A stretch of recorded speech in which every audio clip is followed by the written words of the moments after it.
नमस्कार दोस्तों। आज के वीडियो में हम बात करते हैं गेहूं की बालियां 10, 20 या 50% निकल आई हैं या फिर सारी बालियां निकल चुकी हैं। तो अब हमें इस समय पर कौन से छिड़काव करने हैं जिससे हमारी पैदावार बढ़ सके। ये गेहूं की आखिरी स्टेज होती है और हमारे पास आखिरी मौका होता है अपने गेहूं की पैदावार बढ़ाने का। इस स्टेज से पहले गेहूं की हेडिंग स्टेज या फ्लावरिंग स्टेज पर आप 05234 और बोरान का स्प्रे कर चुके हैं।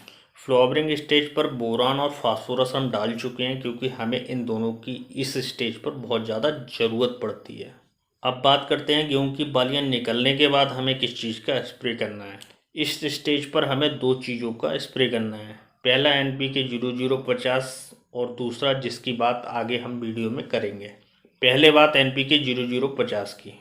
कई सारे किसानों को कन्फ्यूजन रहता है गेहूं में NPK 0050 स्प्रे करने का सही समय क्या है। यहाँ मैं आपका सारा कन्फ्यूजन दूर किए दे रहा हूँ। मान के चलिए आपकी गेहूं की फसल 135 से 140 दिन में पककर तैयार होती है, तो यहाँ बालियाँ 90 से 100 दिन पर निकल आती हैं। यहाँ भी थोड़ा कन्फ्यूजन होता है, कई वैरायटी लेट पकती हैं, कुछ वैरायटी जल्दी पकती हैं।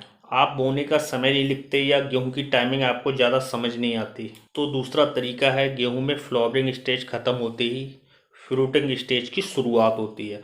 दाने भरने का काम चल रहा हो तो ये सबसे अच्छा समय है NPK 0050 के स्प्रे करने का।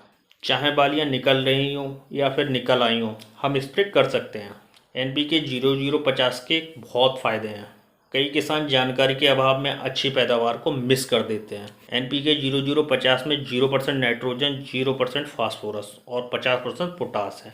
पोटास हमारी फसल में इस समय अनचाही स्ट्रेस से मेरा मतलब मौसम बहुत ज़्यादा ठंडा है या बहुत गर्म होता है, तो पोटास इस तरह की स्ट्रेस से पौधों को बचाता है। पोटास के स्प्रे से दाने मोटे और दानों में चमक बढ़ती है और फसल का तना मजबूत होता है, जिससे फसल गिरती नहीं है। पोटास पौधों की जड़ों द्वारा पानी को एब्जॉर्ब करने की क्षमता को बढ़ाता है, जिससे गर्म मौसम या गर्म हवाएं चलने पर दाने पतले नहीं होते। पोटास फोटोसिंथेसिस की क्रिया को भी बढ़ाता है और पौधे में वेस्ट पड़े न्यूट्रिशन और नाइट्रोजन के संचार को तेज करता है, जिससे झंडा पत्ता और फसल लास्ट तक हरी रहती है। साथ ही पोटास दाने में स्वाद और प्रोटीन बढ़ाता है। हालांकि ये चीज़ इनडायरेक्ट है, इसलिए किसान ज़्यादा ध्यान नहीं देते।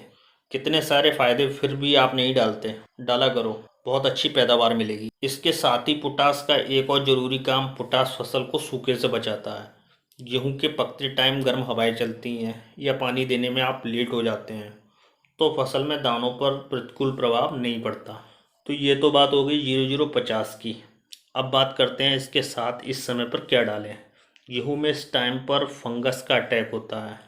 कई वैरायटी में ये बहुत कम या बहुत ज़्यादा होता है। फंगस इस समय तेज़ हवाएं या मौसम में बहुत ज़्यादा नमी होने के कारण ज़्यादा फैलता है, तो इसके बचाव के लिए फंगीसाइड का स्प्रे आने पर या प्रिवेंटिव में डाल सकते हैं।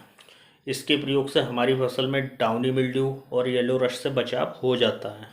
फंगीसाइड कौन सा लेना है, आपकी गेहूं के लिए आपको जो बेस्ट लगता हो आप वो फंगीसाइड ले लें। अगर आप पायराक्लोस्ट्रोबिन प्लस इपॉक्सीकोनाजोल लेते हैं तो इसे आप 200 ml लें।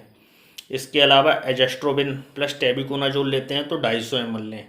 इसके अलावा अगर आप ट्राइफ्लॉक्सीस्ट्रोबिन प्लस टेबिकोनाजोल लेते हैं तो इसे 120 ग्राम डालें। प्रोपिकोनाजोल डालते हैं तो 200 ml डालें। इसके अलावा टेबिकोनाजोल डालते हैं तो 200 ml एकड़ के हिसाब से डालें।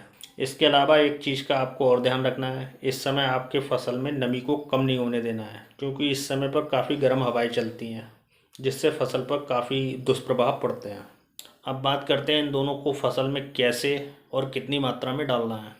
NPK 0050 को आप 1 किलो प्रति एकड़ डालें और आपको ध्यान रखना है NPK 0050 और फंगीसाइड का स्प्रे का घोल अलग बनाना है। बाद में आपको टैंक में मिक्स कर देना है और पानी की मात्रा कम से कम 150 लीटर से 200 लीटर प्रति एकड़ रखें।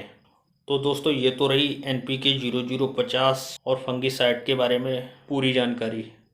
अगर आप गेहूं में बालियां निकलने के बाद इन दोनों का स्प्रे करते हैं तो निश्चित ही अच्छी पैदावार ले पाएंगे और इसकी आप आदत बना लें। NPK 0050 को फसल के पकते समय जरूर डालना है। वीडियो अच्छी लगी हो तो एक लाइक करिए, साथ ही चैनल को सब्सक्राइब करिए। जय किसान।